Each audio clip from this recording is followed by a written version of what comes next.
Европската унија била виновна за нерасчистувањето на хаосот во македонското судство.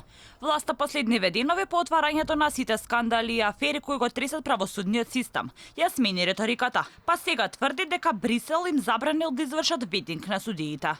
Премиерот зајавиле дека тие сакале ветинг, но принципот кој тие како власт го нуделе не и се допаднал на Европската унија, па затоа не бил реализиран.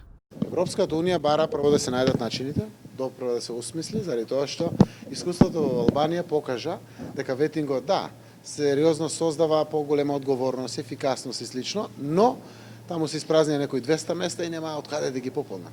Гледајќи го тоа искуство, најдобронамерно препорачуват прво да ги решиме претходните прашања, кои што се поврзани, па после да се почне, и ние сме разумни околу тоа, заради тоа што е лесно прифатливо и сватливо. Слична изјава даде и министерот за диаспора Едмонд Адеми, кој истакна дека Брисел забранил овие 2 години да се чепка судството.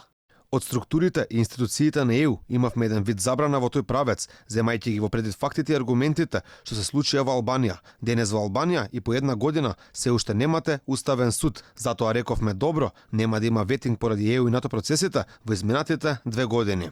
Во овие 2,5 години власт заев не го исполни ветувањето за ветинг, еве што најавуваше тогаш. Најавувам генерален реизбор на судиите во државата. Тоа ќе се случи веднаш по 11 декември. Доста страдаа граѓаните и честните луѓе, додека криминалци и насилници од власта и нивни соработници се на слобода. Сега, пак во предизборието, го ветува тоа што и претходно го ветуваше, но со поинаков пристап, оти со пристапот кој претходно го имале, сме можеле да останеме без суди.